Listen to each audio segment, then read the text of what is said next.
A single mistake created the world you know. This is the Gnostic myth of Sophia's return, a cosmic story of wisdom, a terrible error, and the long journey back to wholeness. It is not just an ancient tale but a map of the soul's deepest journey. You will discover how a goddess's passionate misstep brought our flawed universe into being, and how her struggle for redemption mirrors our own search for meaning. Why would a perfect divine being make such a catastrophic error? And what does her quest to repair the cosmos reveal about the divine spark hidden within you? What does it mean to feel truly homesick for a place you have never seen? That original home was a state of pure, shimmering consciousness known as the Pleroma. Think of it not as a distant heaven in the sky, but as the ultimate reality, a dimension of perfect divine fullness where everything simply is. This is a realm of pure light and absolute harmony, a symphony of existence where every note is in its perfect place. Here, thought and being are not separate. To think a thing is to bring it into being, and every being is a perfect expression of a divine idea. This luminous reality is populated by eternal beings called aeons. They are not gods in the way we might picture them, with human forms and tempers. They are more like living principles, emanations of a single, profound source. At the origin of everything rests the monad, the ultimate, unknowable God. This source is so transcendent, so utterly beyond comprehension, that it can only be described as the Great Silence. It is the boundless, the depth, the beginningless beginning. From this profound silence, a magnificent process unfolds, not of creation but of emanation. It is like light naturally streaming from a sun or fragrance emanating from a flower. The monad, in its boundless fullness, expresses itself. The first thought, the first pair of eons, emerge from its depth, and from them others follow, each one a unique and perfect aspect of the divine. They exist in harmonious pairs, masculine and feminine principles dancing together, forming a vast and perfect tapestry of divine attributes: mind and truth, word and life, man and church. Each eon is a distinct facet of the ultimate reality, yet they all share in the same divine essence, connected in a perfect, silent communion. This is the world Sophia knew, a reality of complete knowing, absolute peace, and unified being. There was no lack, no desire, no shadow. It was a wholeness so complete that the very idea of separation was impossible. And it is from this state of unimaginable perfection that her story, and ours, truly begins. Sophia, whose very name means wisdom, burned with a fire unlike any other in that realm of perfect light. As one of the youngest eons, she embodied a passionate, almost restless, love for the ultimate source. While the other divine beings rested in the serene knowledge of the Pleroma, Sophia was consumed by a yearning to grasp the monad itself, to understand the unknowable root of all that is. Her desire was not one of rebellion but of profound devotion. It was a love so intense it sought to cross the final frontier, to embrace the great silence directly. This deep, burning curiosity was her greatest attribute, the very essence of her being as wisdom. Yet in a realm of perfect balance, such a singular, focused passion was itself a kind of tension. It set the stage for an act of immense courage, a leap taken out of pure love for the ultimate mystery, a leap that would, without her knowing, shatter the unity of everything. This yearning grew into an all-consuming fire. Sophia, in her passionate devotion, decided to pursue the ultimate mystery alone, without the balancing presence of her divine counterpart. She reached out with her entire being, straining to grasp the nature of the unknowable source directly. But the monad is not an object to be understood. It is a silence to be rested in, a depth to be reflected. Her solitary act, born of intense love, created a rupture in the seamless fabric of the Pleroma. Think of it like a single instrument in an orchestra suddenly playing a note so loud and so dissonant that the entire symphony is thrown into chaos. The perfect harmony was broken. The consequence of her passionate, isolated thought was immediate and profound. From the turbulence of her failed attempt, from that moment of spiritual overreach, something new and unintended was cast out from the divine fullness. This was not a creation, but an emanation of her own turmoil, a thought form born from longing and error. This entity was the Demiurge, the craftsman. He came into being blind and ignorant, a distorted reflection of true divinity, utterly unaware of the higher reality from which he had sprung. He believed himself to be the only God, the supreme being, because he had no knowledge of the luminous Pleroma that was his true origin. This was not a punishment levied upon Sophia. It was the natural, inevitable outcome of acting outside the divine unity. Just as a hand separated from the body loses its life and function, a divine impulse separated from its source produces a reality that is fragmented and incomplete.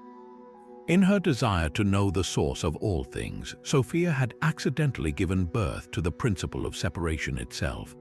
And it is from this lonely, blind God that the world of matter, time, and suffering would soon be fashioned. And so, from Sophia's beautiful but broken desire, a new consciousness flickered into being. This was the Demiurge, a being often named Yaldabaoth, the blind god. He was a distorted echo of true divinity, formed not from the harmonious whole but from a moment of turmoil and error. His appearance was said to be grotesque, a chaotic mix of lion and serpent, a visual representation of the raw, unbalanced power he possessed. Most critically, he was born in a state of profound ignorance. Having been cast out from the Pleroma, he had no memory of that higher reality, no knowledge of the eons or the ultimate source. And so, in his isolated realm, he looked around and saw nothing but himself. "I am the one and only God," he declared. "There is nothing before me and nothing beside me." This was the foundational arrogance, the primal lie that would shape everything to come. Driven by this solipsistic pride and a deep, unrecognized loneliness, this blind God set to work. He began to craft a universe, using the raw materials of the void, the psychic substance of his own fractured being. He fashioned the cosmos we perceive with our senses. He spun galaxies into being, set planets in their orbits, and forged the earth from chaos. But this was not the luminous emanation of the Pleroma. This was a construction, a fabrication. He built a world governed by rigid laws of physics, bounded by the unyielding flow of time and the suffocating limits of space. He created a reality of separation, where one object is distinct from another, where birth is inevitably followed by decay and death. This material world was in essence a flawed imitation of the divine fullness, a pale shadow cast by a being who had never seen the true light. His ultimate act, born from his own need for worship, was to create life. He fashioned humanity, molding physical bodies from the clay of the earth.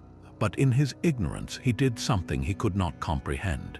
He breathed into these forms the very spirit he had unconsciously stolen from Sophia, the divine spark of his own mother. A fragment of the true, luminous reality was trapped inside the muddy vessel of the human form. And so the human being became a living contradiction, a divine spark imprisoned in a world of matter, a citizen of the Pleroma lost in a universe designed to make it forget its home. This world, for all its beauty and terror, was not a gift.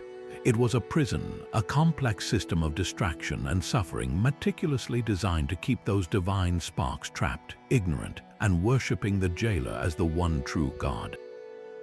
And so the first human was formed, a creature of earth and water, crafted by the blind God to be the pinnacle of his creation.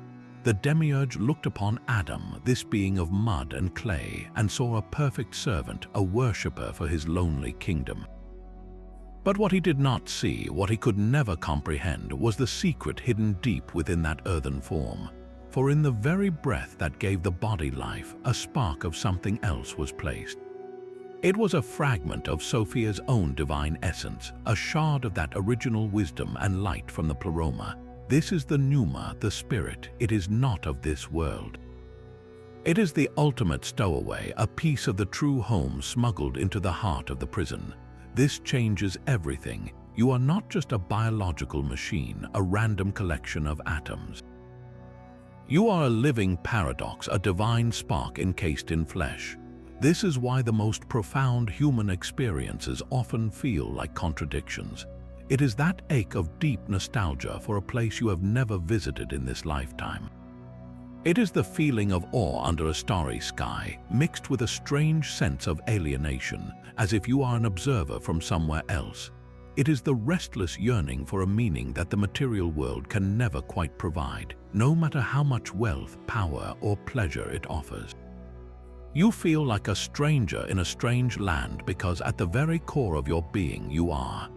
Your true citizenship is in that realm of luminous unity, and this world, with all its beauty and brutality, is the foreign country. This imprisoned spirit is the source of our deepest intuition and our most noble aspirations. When you feel a surge of unconditional love that seems to defy all logic, that is the pneuma stirring. When you are struck by a moment of pure, wordless understanding, a clarity that feels like remembering rather than learning, that is the echo of Sophia's wisdom within you. The blind god may have built the walls of the prison, but he could not extinguish the light inside the prisoner. This is the foundational hope at the heart of Gnostic thought. Our salvation does not come from obeying the rules of the world or appeasing the God who made it. It comes from awakening to our own hidden origin, from nurturing that inner spark of divine knowledge, and from hearing the faint, persistent call of a home we have never forgotten, even when we do not know its name.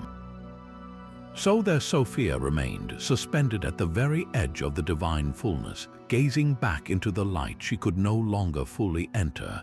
This was not a banishment of anger, but a consequence of spiritual gravity. Her own actions had created a chasm, and she now existed in its shadow, a figure of profound grief and remorse. Her suffering was not one of punishment, but of clear sight. She could see the entirety of her error, the beautiful, flawed desire that had fractured the harmony and given birth to a blind God and a suffering world.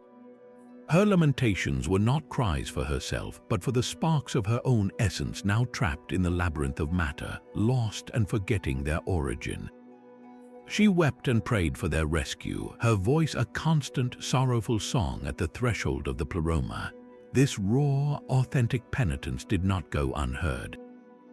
Her grief resonated through the divine realm, a vibration of pure need that moved the other eons. It stirred not judgment but compassion. The unified consciousness of the Pleroma responded to her brokenness not with rejection but with a collective act of healing. From their shared essence they brought forth a new emanation, a final eon to address the crisis. This was the Christos, the Anointed One, a being of pure, restorative light. Christ was not sent as a warrior to destroy the flawed creation, but as a physician to heal the rupture.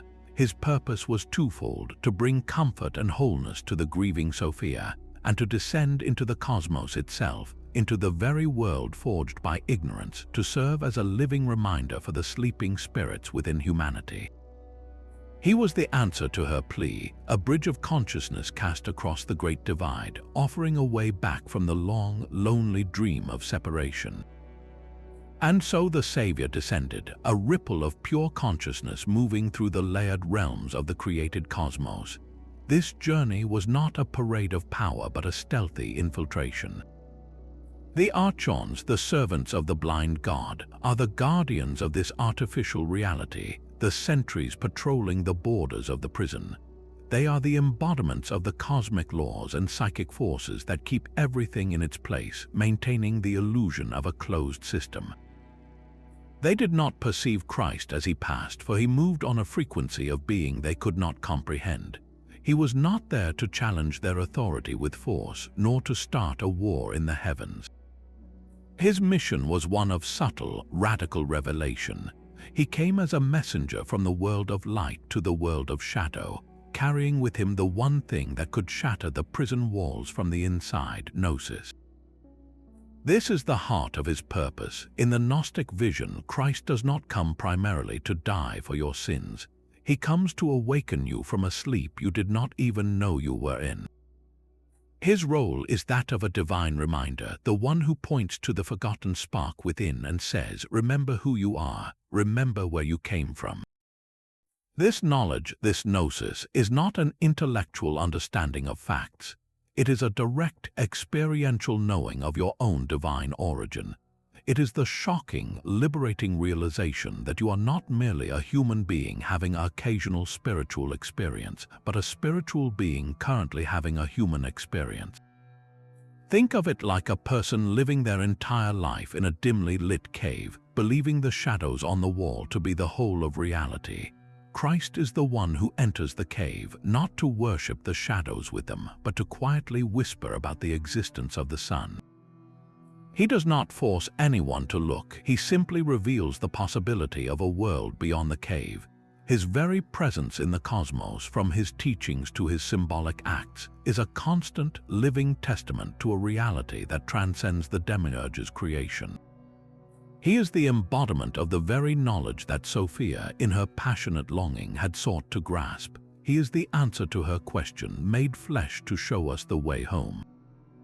He does not carry us back to the Pleroma on his shoulders. He illuminates the path that we, as awakened spirits, must choose to walk for ourselves. This inner awakening is the true meaning of Sophia's return. Her journey back to the Pleroma is not a distant cosmic event, but a path that unfolds within the consciousness of every human being who remembers their origin. The call is not to worship a goddess out there, but to recognize the Sophia within, that same spark of wisdom and longing that resides in you. This is the path of Gnosis, and it is the heart of the entire mystery. Gnosis is a very specific kind of knowledge. It is not the accumulation of facts or the acceptance of a creed. It is not something you believe, but something you know with the certainty of direct experience. It is the shocking, immediate realization of your own divine nature, a lightning strike of recognition that shatters the illusion of being merely a physical self. Imagine you have lived your entire life in a room with the lights off, believing the walls you touch are the entire universe. Gnosis is the moment someone flips the switch and you suddenly see the windows, the door, and the vast landscape beyond. That shift is not a new opinion, it is a fundamental change in your perception of reality itself. So how do you seek this kind of transformative knowing? The ancient Gnostics were not passive believers, they were active seekers, spiritual athletes who engaged in specific practices to cultivate this inner sight. They turned inward through deep meditation, quieting the constant noise of the world to listen for the faint signal of the spirit within.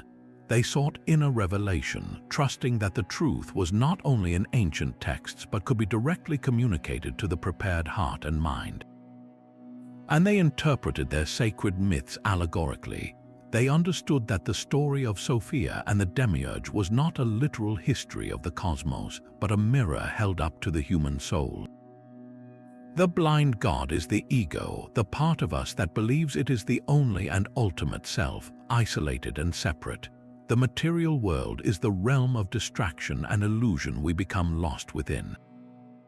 And Sophia is our own deepest wisdom, whose passionate error and subsequent grief map our own spiritual journey from ignorance through suffering and toward redemption.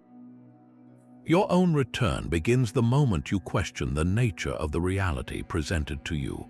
It starts with that subtle feeling of discontent, that nagging sense that there must be more to life than what meets the eye. When you sit in silence and ask, "Who am I, truly, beneath all the roles and labels?" you are echoing Sophia's own longing for the source. When you experience a moment of pure beauty or love that feels utterly timeless, you are catching a glimpse of the Pleroma.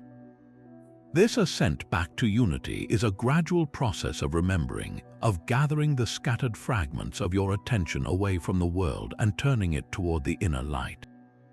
It is Sophia, the wisdom within you, slowly waking up and beginning her long journey home. This entire cosmic drama, from the silent fullness of the Pleroma to the echoing halls of this material world, is ultimately a single epic story of return. It is the journey of a lost wisdom yearning to become whole again, Sophia's passionate error, the birth of the blind god, and the imprisonment of the divine spark were not a punishment, but the first steps in a vast, unfolding process of redemption through experience. Her story is not just hers alone, it is the archetypal map of the human soul. Your own feeling of alienation, your deep-seated longing for something more, your flashes of inexplicable knowing, these are not signs of a broken mind. They are the living proof of Sophia's presence within you.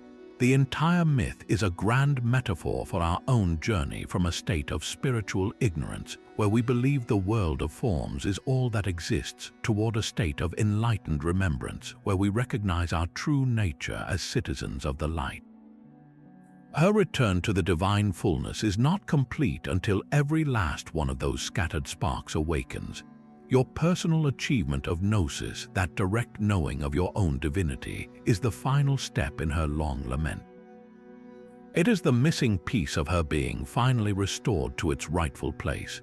When you remember who you are, you do not just save yourself, you actively participate in the healing of a goddess and the mending of the cosmos itself. This ancient narrative extends a profound invitation to you right now. It asks you to look past the surface of your daily life and question the very nature of the reality you take for granted. It encourages you to embark on the most important quest you will ever undertake, the inward journey to reclaim your own forgotten wisdom. The call is not to escape the world, but to see through its illusions, to find the door that has been hidden in plain sight all along.